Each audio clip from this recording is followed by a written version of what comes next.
தாம்பரம் ரயில் நிலையத்தில் 4 கோடி ரூபாய் பணம் பிடிபட்ட விவகாரம் தொடர்பாக நயினார் நாகேந்திரனின் உறவினர்கள் 2 பேருக்கு சிபிசிஐடி போலீசார் ஏற்கனவே சம்மன் அனுப்பியிருந்தனர். அவர்கள் இன்று காலை 11 மணிக்கு ஆஜராக வேண்டும் என சம்மன் அனுப்பப்பட்டது. தற்போது அந்த இருவரும் சிபிசிஐடி அலுவலகத்தில் ஆஜராகியுள்ளனர். இது பற்றி விரிவான தகவல்களை தர காத்திருக்கிறார் செய்தியாளர் செந்தில். விவரங்கள். தாம்பரம் ரயில் நிலையத்தில் 4 கோடி ரூபாய் பறிமுதல் செய்யப்பட்ட வழக்கில் நயினார் நாகேந்திரனின் நெருங்கிய உறவினர் முருகனிடம் பணியாற்றும் ஆசை தம்பி ஆகிய இருவர் தற்போது சென்னை எழும்பூரில் உள்ள சிபிசிஐடி அலுவலகத்தில் விசாரணைக்கு ஆஜராகியிருக்கிறார்கள்.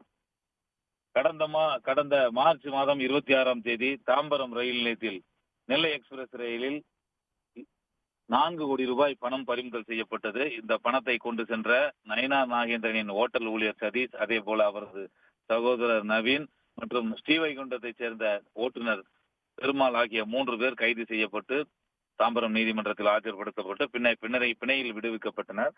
இந்த நிலையில் இந்த வழக்கானது சிபிசிஐடிக்கு மாற்றப்பட்டு விசாரணையானது தீவிரமாக நடைபெற்று வருகிறது. அந்த பிடிபட்ட 3 பேரின் செல்போன்களும் தீவிர ஆய்வுக்கு உட்படுத்தப்பட்டிருக்கின்றன.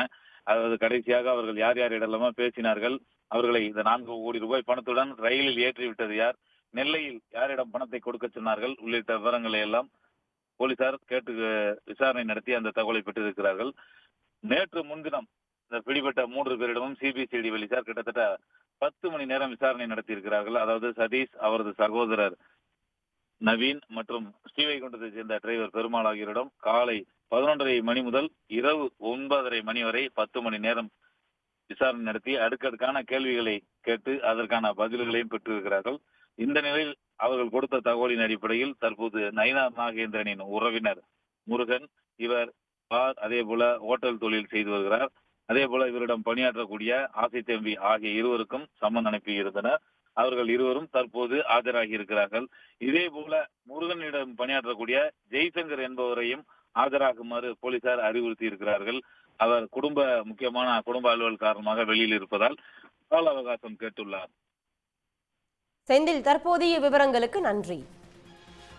உடனுக்குடன் செய்திகளை தெரிந்து கொள்ள சன் நியூஸ் பெல் ஐகானை கிளிக் பண்ணுங்க.